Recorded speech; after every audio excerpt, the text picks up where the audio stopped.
Welcome to The Long Shot. It's a podcast. I am one of your hosts. My name is Sean Connery. With me today on the podcast, as ever, the other host of the podcast, Amber Kenny, is here. Hello. And so we continue. We just recorded 10 minutes ago for the previous episode. And we barely had anything to say in that episode. And now we're back together for the next episode. So I'll start because we always start the show with the segment we like to call checking in. I always want to introduce people who are listening for the first time, you know, to be like, whoa, what's he just started talking about something. What's going on so right now? Disoriented. Yeah. I don't get it. What's happening right now? So I'll start. Because my assumption is we're picking up new listeners by the bucket full of thousands. You know, no, I understand. I went last weekend to see. I had talked on the last episode about how I would see Hamilton, so that was kind of a wild experience being in the same room with 1,000 other human beings, human beings, but also theatrically oriented people. You know, like we all had something in common, which is a love for musical theater, right? I'm assuming that there wasn't anybody there. At least an interest. Yeah, I'm assuming there wasn't anybody there who was like, I can't believe against their will. I'm going to pay, upwards of $200. Right. This is insane. So at least there's a sort of a mutual admiration for that. And then on Sunday after our podcast recording, we had our last recording on Sunday, and I went to see the New York Knicks, a basketball team, play the Los Angeles Clippers, who, as it happens, are also a basketball team. They played at, it would have been terrible if they played a different type of team, you know. It would have been challenging for one depending of them. On who's or both. If they played a totally different sport, that's true. A third. If they played if the New York Knicks played the New York Yankees in football, who knows? Anything could happen. It's anybody's game. Right. I think the Knicks would win. I think baseball players generally are less fit and certainly shorter. Shots fired. Dear Mr. Conroy, sincerely yours, the New York Yankees.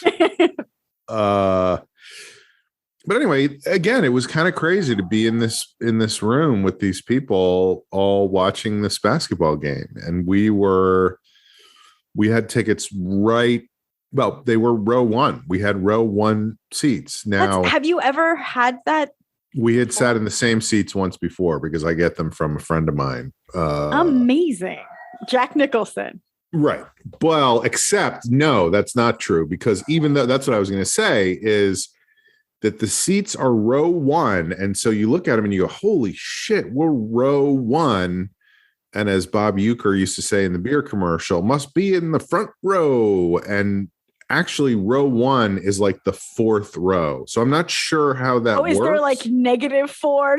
I don't know if they go down from 0 after that, like it because still feels like pretty good seats. No, they are, but they're the closest row that's actually built into the arena, and then after that it's all folding chairs. Right. So I don't know what those seats are. Those, like, because Jack Nicholson's the folding chairs. Yeah.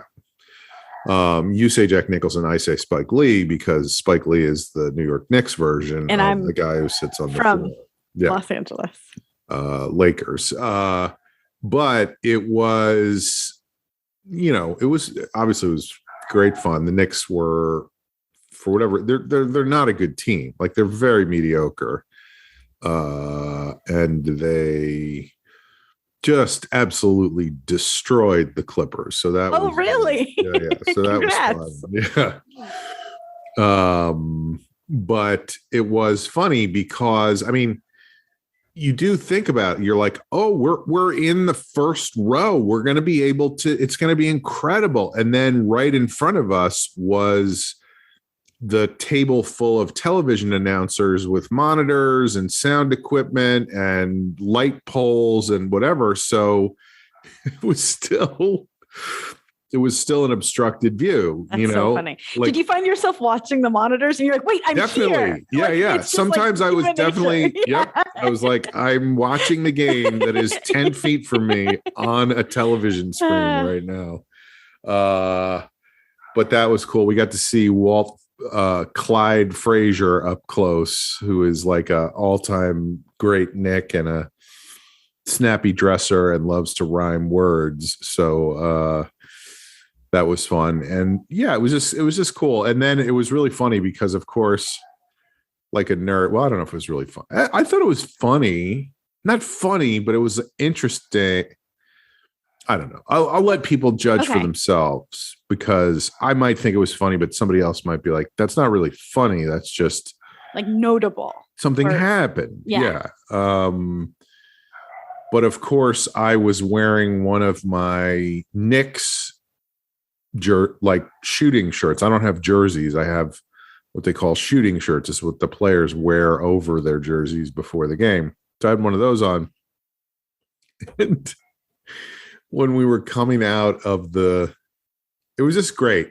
Well, first of all, let me just tell this story. So my friend who I was with, friend of the podcast, Andy Secunda, he and I had gone to, years ago, we went to see a Giant game at Giant Stadium in New York. The Giants were playing the Carolina Panthers in that game.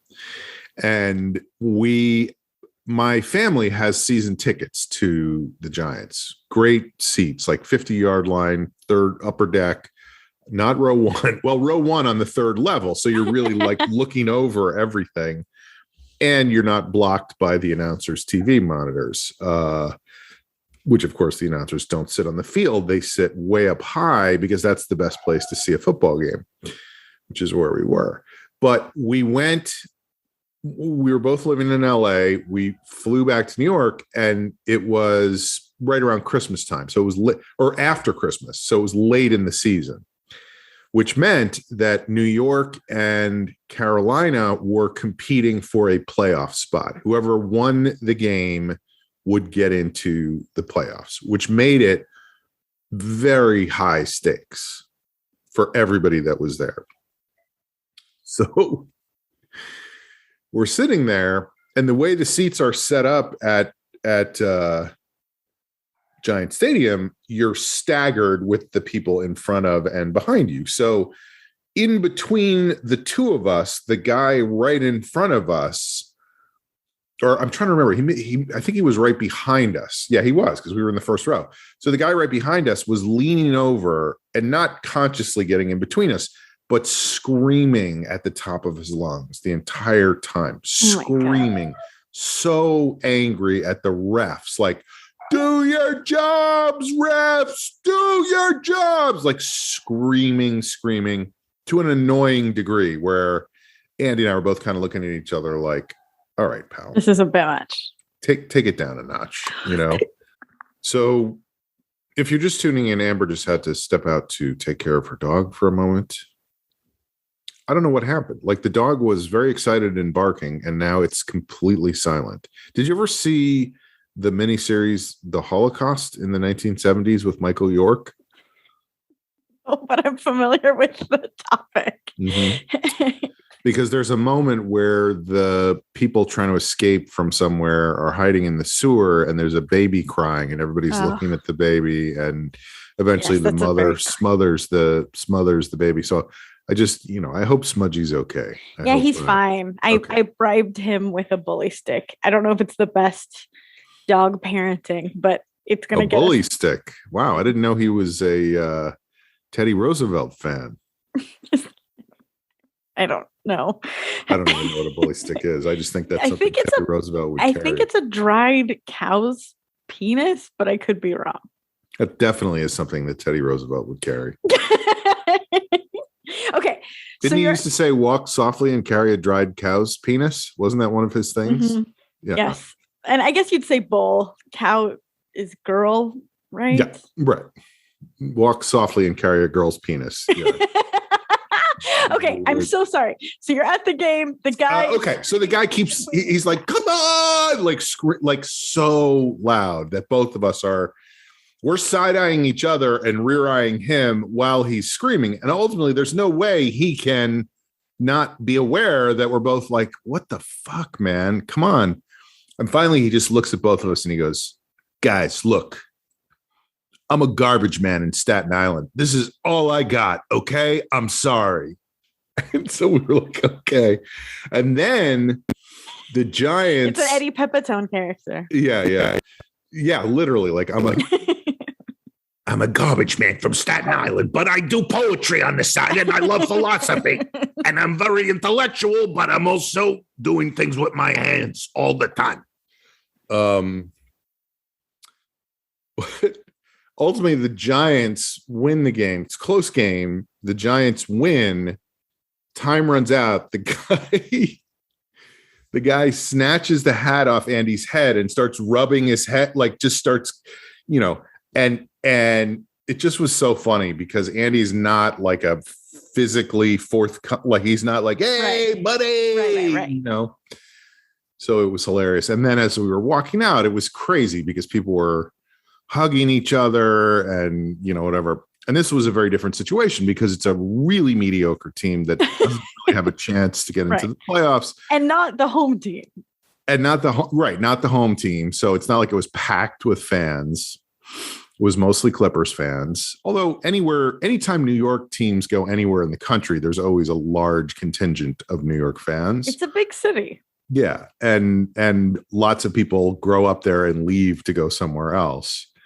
But so the Knicks just destroyed the Clippers, and I have my Knicks jersey on. And as we're walking out, I can't even remember how it happened. Like, I guess we were just walking through the hallway, and this older African-American gentleman, very heavy set guy, also wearing a Knicks jersey, just both of us have masks on, and he just kind of walks towards me and puts his fist up and goes, "Yeah, man, we did it."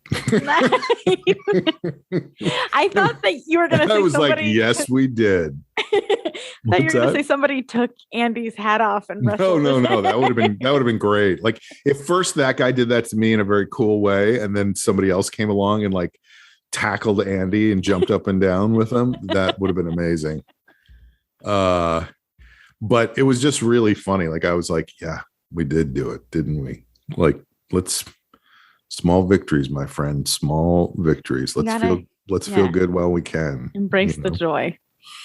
But anyway, it was a fun game. It was, it's a little bit weird to be around that many people all at once.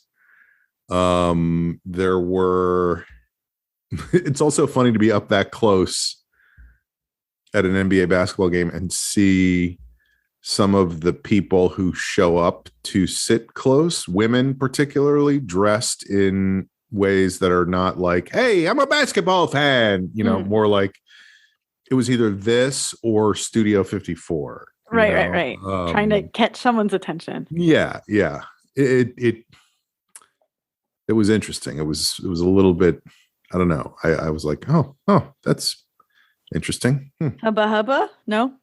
I mean, certainly on one level, but on another level, it just feels like a tremendous amount. Like, yeah, visually, you're like, holy shit. But there's also an element of desperation there. It's a lot of work. Yeah. And I was like, oh, like, I hope it works out, but maybe not, So anyway, but the game was fun. A couple of huge plays. It's also funny because I'm familiar with basketball courts. Like, I know what size they are. I know how big they are, and basketball courts feel big to me. But watching these guys on the court, it felt tiny. Like, they're so big. Yeah. It was like, oh, there's not a lot of space for these guys. Just a couple steps this way, a couple steps that way. Yeah. Totally. That was my big event of That's big. the week. When's the last time do you think that you went to a basketball game? It was this? like 3 years ago, same seats, same location. It was interesting because I also went another time to a Clippers game where somebody had season tickets, but they were in like the 7th row. Ugh. Well, that's true. I was, my standards have changed. But that was more like, I don't know, 7 or 8 years ago, 9 years ago, 10 years ago. But I just wonder how much things have changed, because when I went and sat in the 7th row, one of the things I thought was really cool about it was I could hear the players talking to each other, talking to the refs. It was fascinating to hear them like swearing at each other, yelling at each other, complimenting each other, arguing with the refs. Right. The refs telling them to shut up and like stop giving me a hard time about that. Like, it was really, really interesting. And this time being there was not a moment for the entire time, from the time we got there, and we got there 45 minutes before the game started until the end of the game, where there was a second where you could hear anything but cranked up music or screaming or something from the PA system. Like, they just went from song to song to song to the Star Spangled Banner to another song to a dance song to a "Let's Go Clippers" to a it just was like, holy shit. And it wasn't like that 3 years ago? Or no, longer than that. But no, it wasn't. There was, and I don't know if it was just the specific night, this particular night, because it was like, I don't know what they call it, but it was like Latinx night. No. It was like Latinx night. So they were playing a lot of like different types of like in Spanish music. And, so I don't know if that was a choice for that night or if that's what it's like all the time. But I really was like, I would like if there was like a 1 minute period just once in a while where we can hear the roar of the crowd and the crack of the bat and the, Oh, well. But there was not a second that wasn't something going on, I'm all about silence. The way I even said that sentence, but it worked out. Like you demonstrated it right in the middle. But I mean, I love music, I love podcasts, I love TV, all of that. But I've learned with age, like I need a healthy amount of the day to not include any, like there's always going to be noise. We live in a city, but without me adding additional noise. Yeah. And it took me a long time to realize that, but it's like my mental health is so much better. And I have friends who are the exact opposite.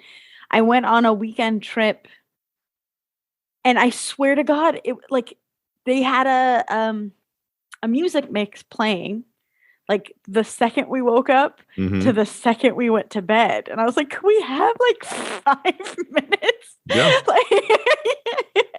And I like music. I don't want to sound like the Grinch, but it's like you appreciate it more if there's some.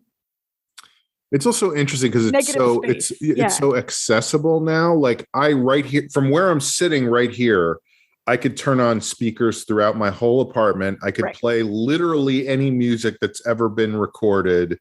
I could put the TV on. I could play books through, like I have audiobooks I could play through the thing.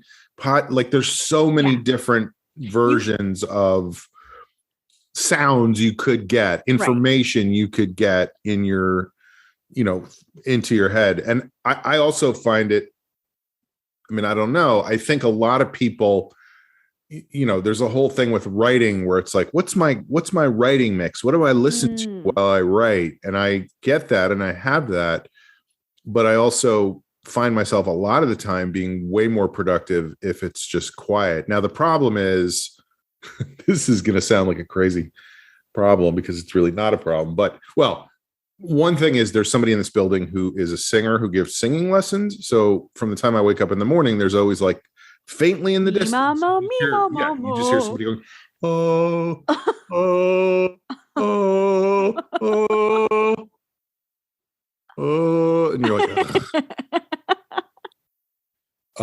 but there's also, and it's been a long time, and I think it is the same fucking bird.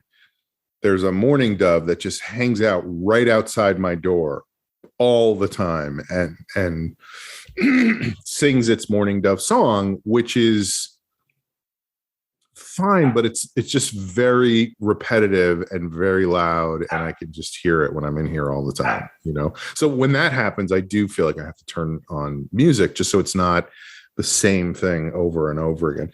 And it's funny because I went out the other day, and, you know, there's a stairway right outside my door, and there's a landing there, and the mourning dove was on the landing, just hanging out on the railing of the landing. So 10 feet from my front door, and that's why it was so loud. So I go out there, and it does not move. It's like, I don't give a shit who you are. Where this is my town. Yeah.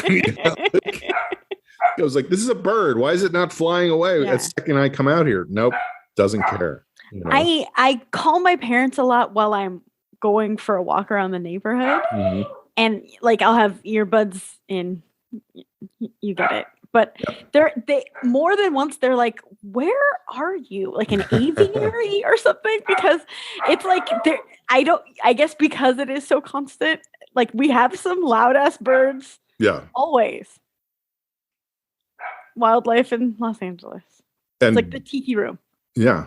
And a dog too. Mm-hmm. Smudgy.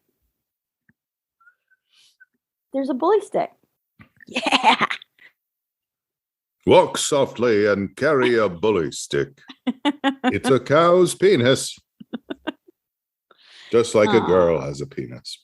All right. So Amber, checking in. What's going on? Yeah. Well, sorry about everything going on with Smudgy. Today, Jeff went into the office all day and then had his first like work happy hour in 3 years. And just like me. Seems like people might let loose a little bit. Well, and you know, there's like a large percentage of his team he's never met in person the way things are. And yeah, I don't know.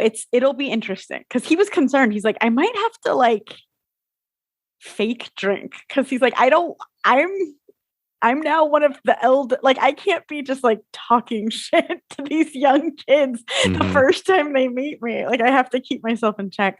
But this sounds like a Jeff checking in, but it does relate to me. Like, it was so strange this morning. He woke up early, like when we first get back from our walk, because he had to like shower and eat breakfast and put on clothes and get into a car all before 9 a.m. And yeah, he was like, this is hard and weird. This is going to be a really big adjustment if we ever have to do it full time. And which hopefully we will at some point, right?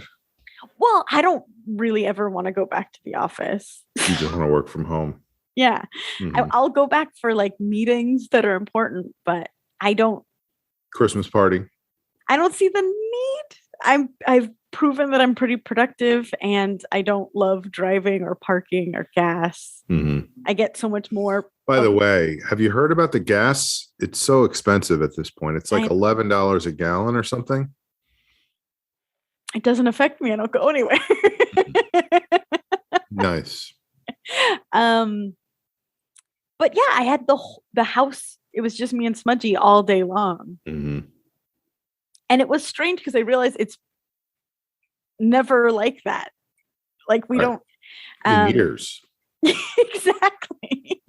And it was nice, but it because all day long, normally a normal day, Jeff is in this office that I'm currently in, and I'm out front working, and we're silently working. It's not like we're constantly interacting or talking. You know, like we'll maybe have a break together or lunch, but it's not like all day long he and I are. You're doing your own thing. Yeah. But it still felt different. like, I don't know. The quiet was quieter. I don't know how to explain You it. and Smudgy are just hanging out. You're telling him about a dream you had last night where you had sex with the babysitter. You're like, what if we got some hookers to come over and just sold spots to the local high school kids, huh? Is that risky? Smudgy business? was like, yeah, Smudgy was like, Amber, I don't have to pay for it. Yeah. He does. He has to pay for it. But yeah, and I don't know. It's also making it feel like going back is happening, but it doesn't feel like the COVID numbers are necessarily all So that weird. good. We're just all deciding that it's good enough. I don't I find it puzzling. I haven't read it, but which makes me an authority on quoting. But there is an article that came out in the Atlantic yesterday that was basically like, how did this much death just become acceptable? You know, like for, I don't know what the statistics are. And the whole article is just statistics, but it's something like, 15% of the population had someone who died that they know. That's a lot. There's like hundreds of thousands of kids who are missing a parent at this point. But it's like, well, what are you going to do? We got to go back to work. But the economy, baby. The economy. And some of the statistics they have are about how many people died in a given war, how many people died. I mean, more people died yesterday than died in 9/11, and yet no one cares because what can you do? Right. It's really, and I do think it's complicated, there's like a whole thing now of more people died under Biden than died under Trump. And, yeah, no, I agree, Smudgy. I do think that that's fucked up to say that. I didn't realize that even though Smudgy emulates Theodore Roosevelt, he's not by nature a Republican. He's more of a Democrat. He's like, don't say that about Biden. Yeah. He's my favorite. He's the only president I ever knew. Anyway, I guess I should have read this article before this because it definitely applies to what you're talking about. Yeah, we're moving on. We're just like done. Time to move on. Well, and like the masks are not a thing anymore, right? Mm-hmm.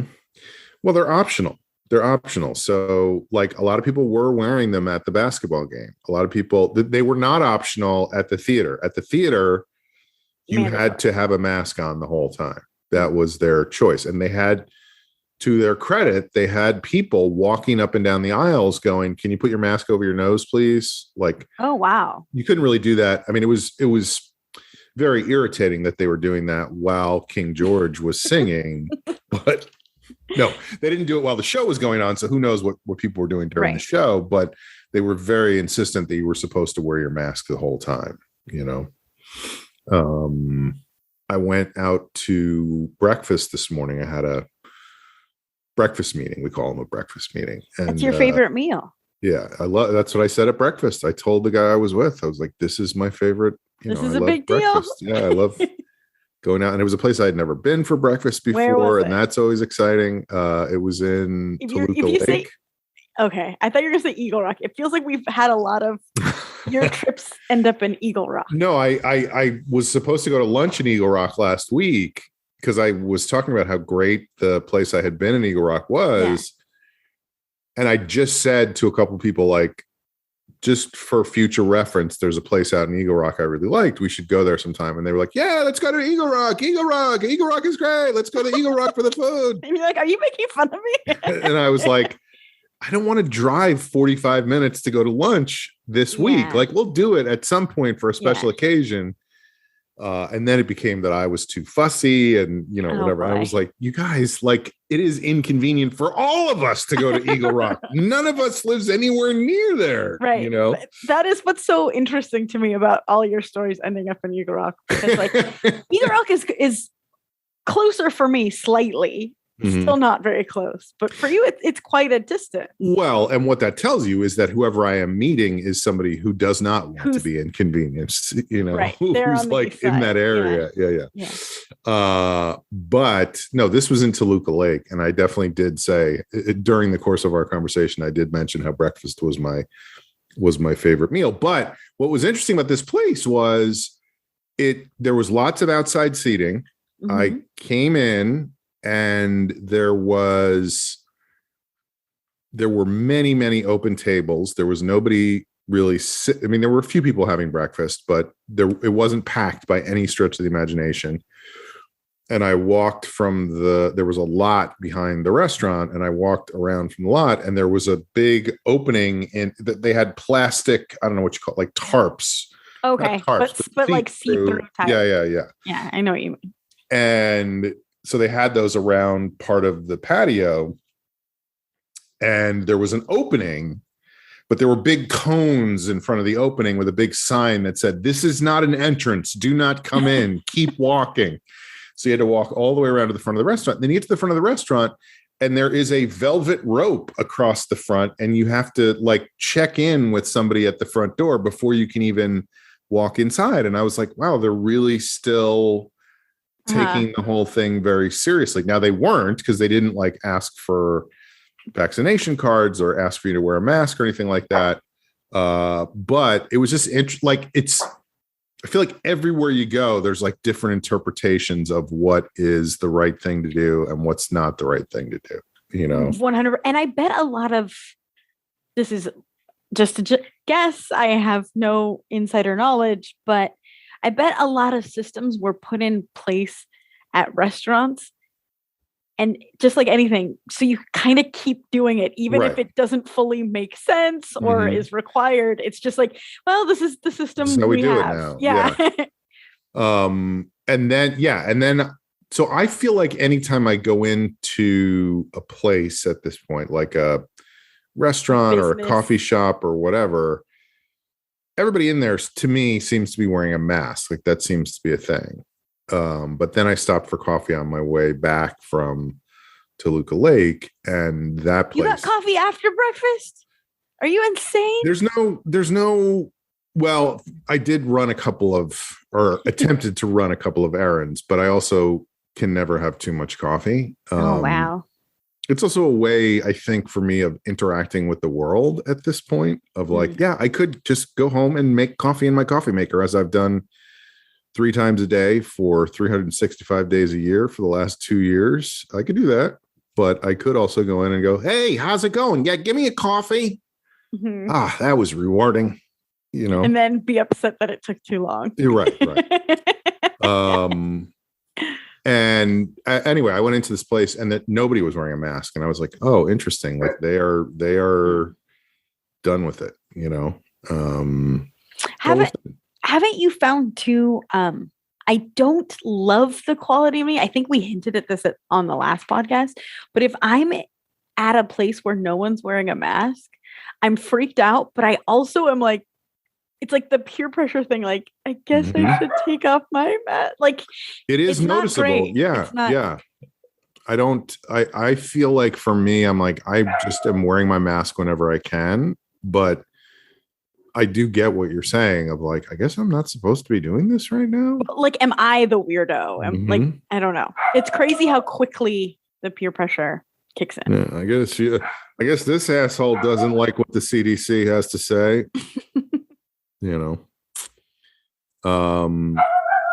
I know, Smudgy. So what else? Amber's gone. She left.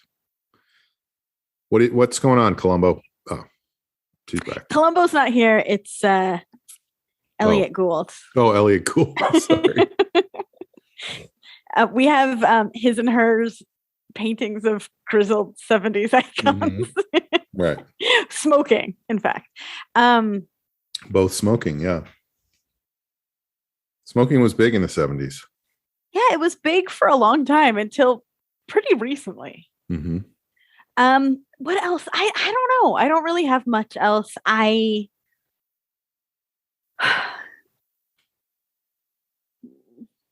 Yeah, I don't know. I don't have much else for checking in.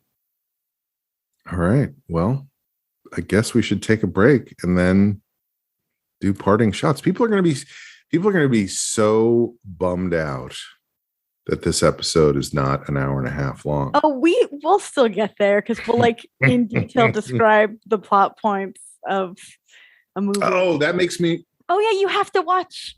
You have to. I didn't watch it. I got shit from Sam on Twitter this week that I probably have to rewatch because I don't really remember any details enough to have insight, but just that it was wonderful. Well, that can be our plan for next. Tune in next week, folks, to find out what's the final episode of La Brea. And we'll do a recap podcast. I have been looking at a lot of recaps. First of all, there's 2 shows I've been watching. One of them just started on Netflix, and the other one was on Netflix for the last, I don't know. But obviously I have nothing to do, so I start watching shows and I just don't stop until I'm done with the show. What are you talking about? You're working on 8 projects.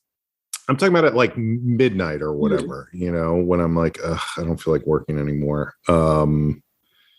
But there's 2 shows, and I think they are concurrent in terms of time period. Like one is called Vikings Valhalla, and the other is called The Last. What is it called? The Last Viking, or the? Oh my God! It's not The Last Viking. It's The Last something or other. We are served Kingdom. very different programming. I mean, they're both in the top 10 on Netflix right now. But it's very funny to me because in both of them, the way you know if somebody's a Viking, because both of them are about the Vikings who've started living in England or whatever. The way you know somebody's a Viking is if they speak perfect English, but with a slight accent. Like all the Vikings are like, I tried to tell you before that it is going to be a difficult time for us to try to make sure the corn grows in the field because we are in a different season right now from when we usually grow corn in the field back where we live when we are Vikings. Now we are in England and and then the British people are just like, oh, it looks like the Vikings are here to stay. We're going to have to try to get rid of them. It's true on both shows that there is no discernible difference except a slight difference in accent. I mean, I guess that's not slight, but so anyway, I'm watching a lot of Vikings, a lot of sword fights. Both shows had human sacrifice in them recently, which I thought was a hilarious coincidence, because I feel like on both shows they were probably like, look, we got to push the envelope a little bit. There's no way any other show's doing this. Yeah. How do we push the envelope? And then both of them had human sacrifice in very different ways. But is that a thing in Viking culture? I don't know. I wanted to look that up, but I was too busy before this looking for my microphone, so I didn't have time. Okay, let's take a break and then we'll come back and we'll do an hour about basically nothing. Great. Can't wait. Another hour.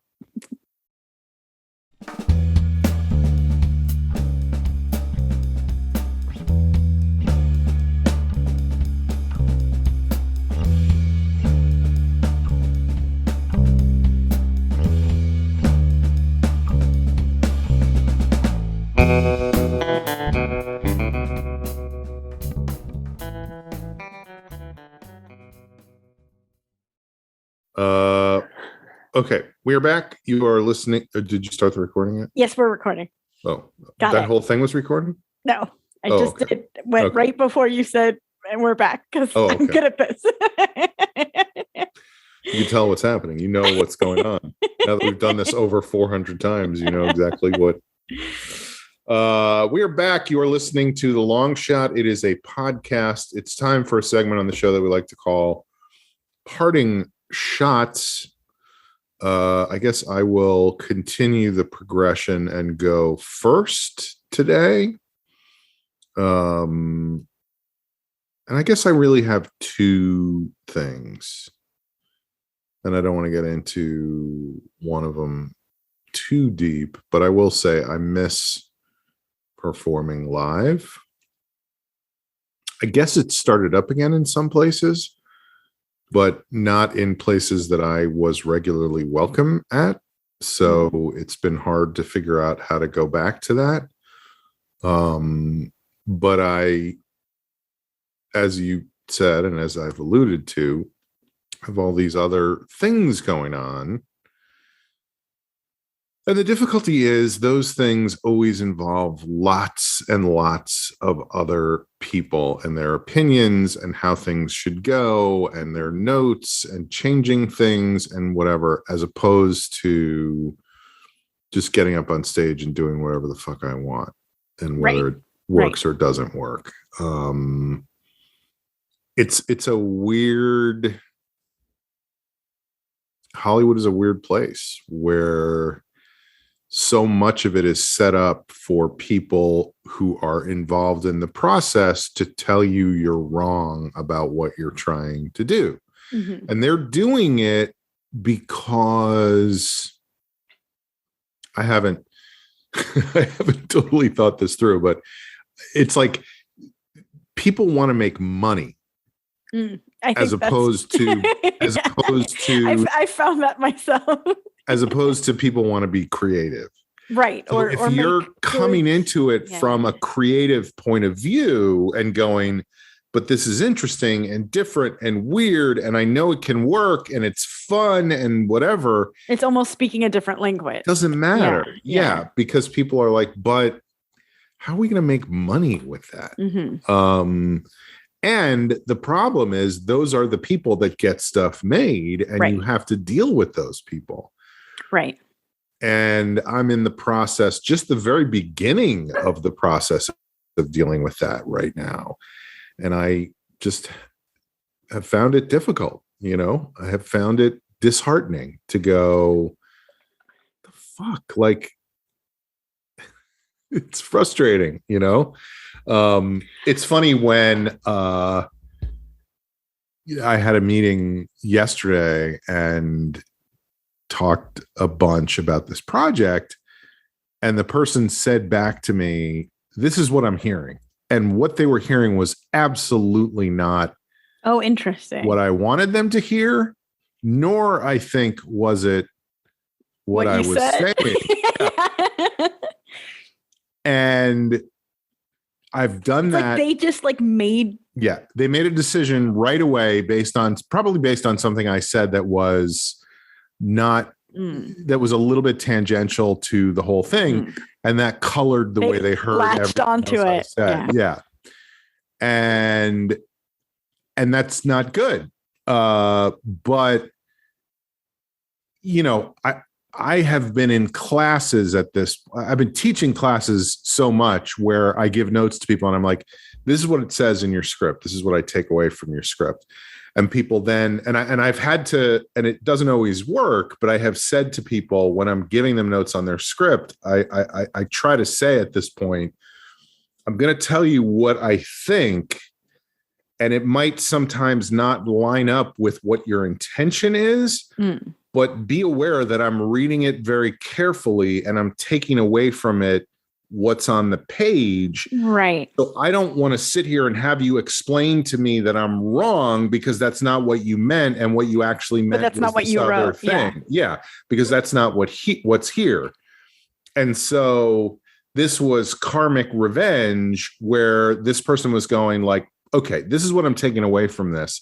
And part of me was like, that's not what I want you to take away. And that's not what I was saying. But I was also very aware of like, I can't sit here and go, no. Let me re-explain everything I've already said, because they heard what they heard. And I just had to figure out how to convey it in a more accurate and specific way. Fear them.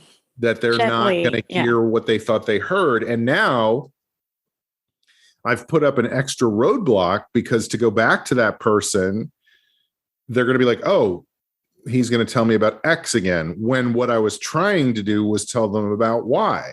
I'm working on a lot of A lot of projects. Well, no, mathematical equations, basically. They're pretty simple. It's just X, it's just Y.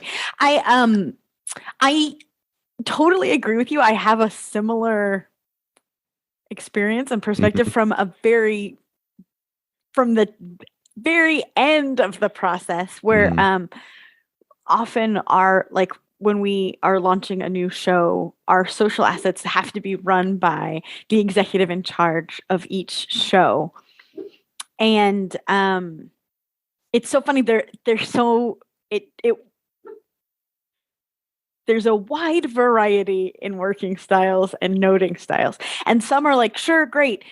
They'll say like, hey, that's not the character's name. You know, like if there's something glaring. And those are my favorite executives. But then there's ones that you can tell they come from the school of like, I got to get my fingerprints on every single thing. Well, that's a whole other thing. Yeah. And I have to note everything to death, or else it's like I'm not an actual executive. Like they're saying like, can you change the font color? And I had to start being like, no, like that doesn't like, does it look like your show? Like, right. Like, what are you talking about? You're not the graphic designer here. Well, another version of that, which I also experienced yesterday, there were a couple of people involved, and there's a hierarchy, you know, there's the people at the top and then the people not at the bottom, but like in the middle. And then there's me, who is like below the below, like looking up from underneath. No, but the people I'm talking to, there's definitely top dogs and lower, you know, and it was just funny because the people in charge said, you know, here's what I heard you saying and blah, blah, blah, blah. And in my head, I'm like, okay, that's problematic, but I have to fix it. It's very disheartening to hear it, but we're not getting as far in this meeting as I thought we would. We'll have to regroup in a few weeks or a month or whatever and figure out where we are. Then it was the thing you're talking about where it's like everybody else has to get their fingerprints on it. And so the people lower down on the food chain are like, yeah, I just wanted to ask a couple of questions. And they start asking questions that are like if there was a book of like, these are standard questions you should ask at the end of a meeting, it's those questions.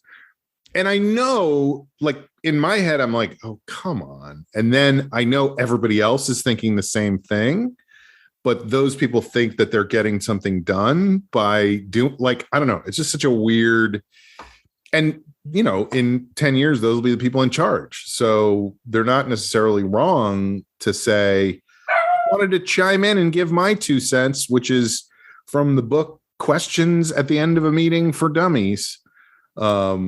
It's interesting though, like, I don't know. I go both ways in the corporate world because sometimes I'm like, I'm going to suggest this. Oh my God, calm down.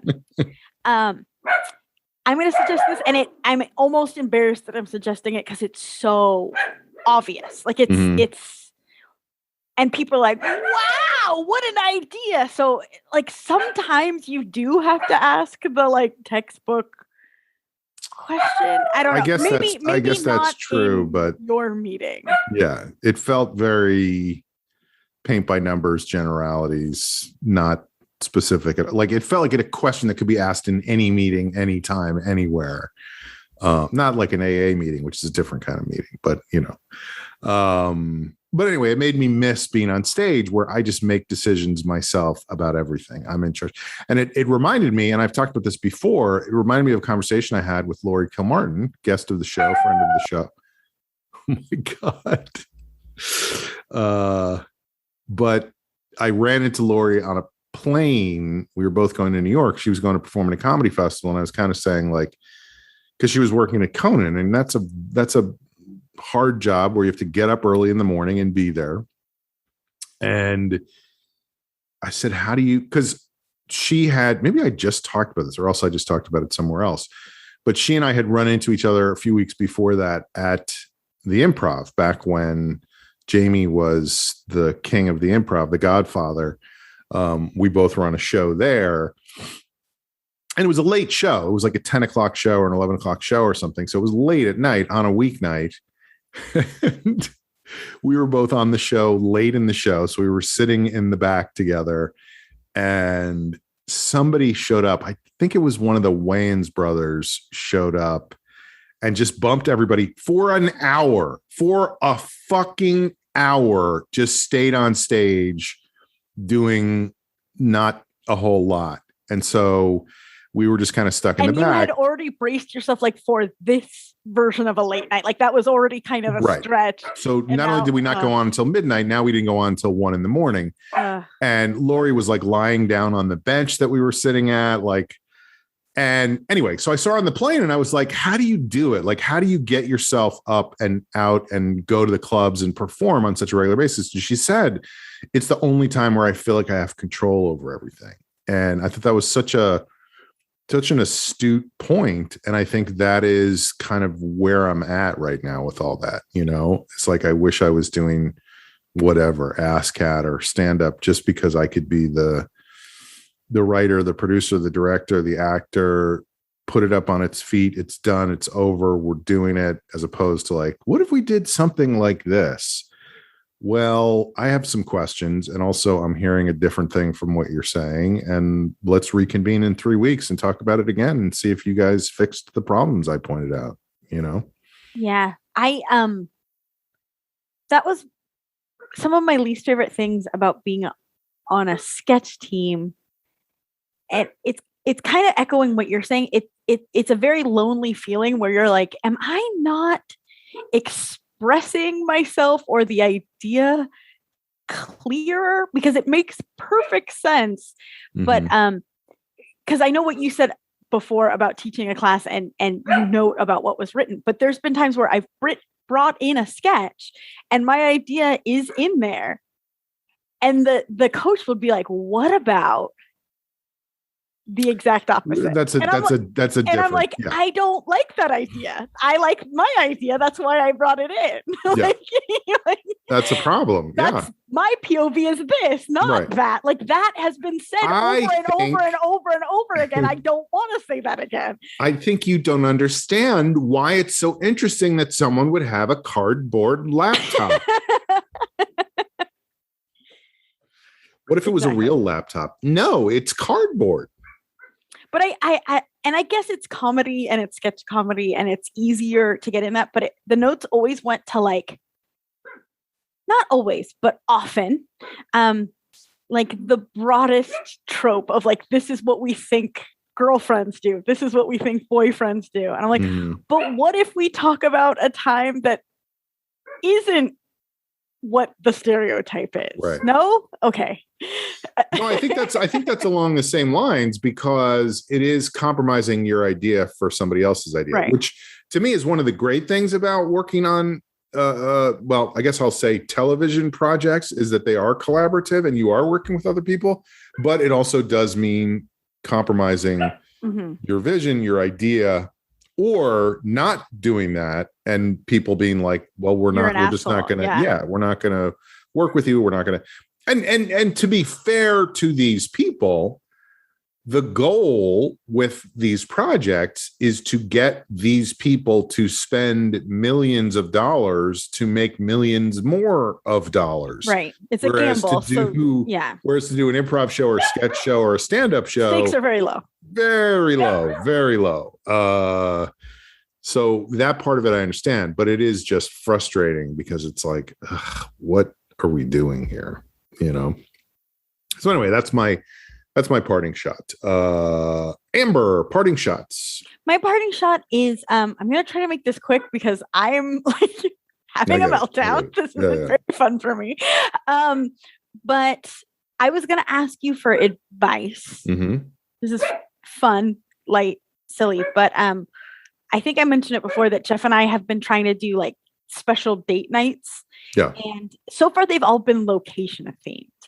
And it's my turn to plan it this weekend. And I was thinking of doing like a New York City one, like we could get dressed up and like watch a musical pretending like we're at a Broadway play. But do you have any other, as a New Yorker, ideas of things that we could do at home to make it feel like we're at New York City. Yeah, I think you should. Do you have a closet you can walk into? This is our house. No. I mean, you could do that too. But I was going to say you should put a sign on it that says 7 IRT and make it the subway, and you have to take the subway to get to the show. That's cute. I like that. And go that way. I would then, spread urine around outside so that when you come out, you get it, buddy. Wave. Maybe pile some garbage bags around. Okay. Get a barking dog. Okay, we got that. We got the barking dog. I'm trying to think of what, I don't know, like New York to me is just like dive bars and whiskey and glowing lights and, rain. I mean, that's a thing that you don't get in LA, but I don't, maybe play, the sound of a thunderstorm or whatever, like on something, I was thinking of playing the sound of like honking horns. Yeah, I think that's very good. Relaxing.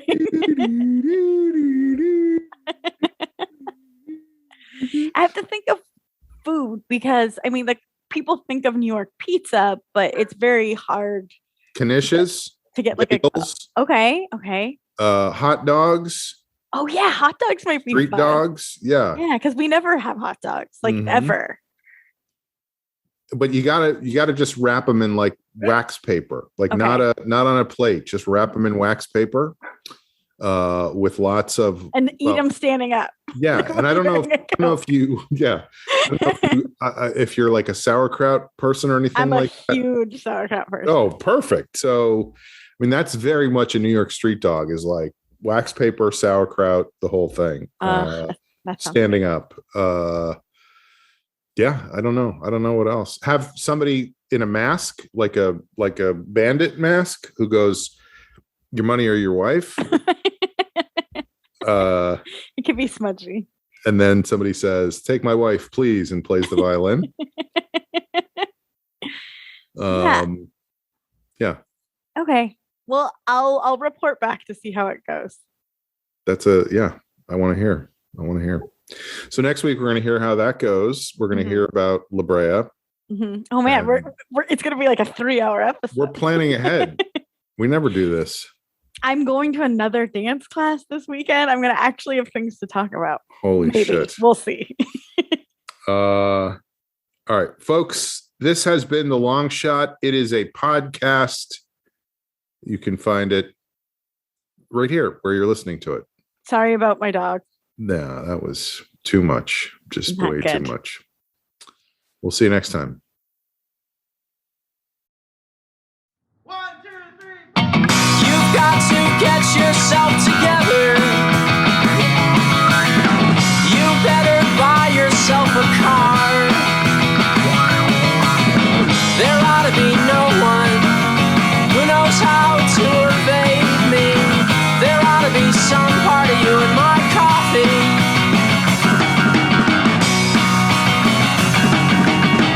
You've got to get up in the morning. You better get yourself to bed. I really don't mind you. I really don't want to. I really have much better things in my head. And so long, the scrubber, I may not have needed you anyway. I won't go kindly, I may not even go at all. I need you like I need my body to escape me, or my body to escape me, or my body to escape me.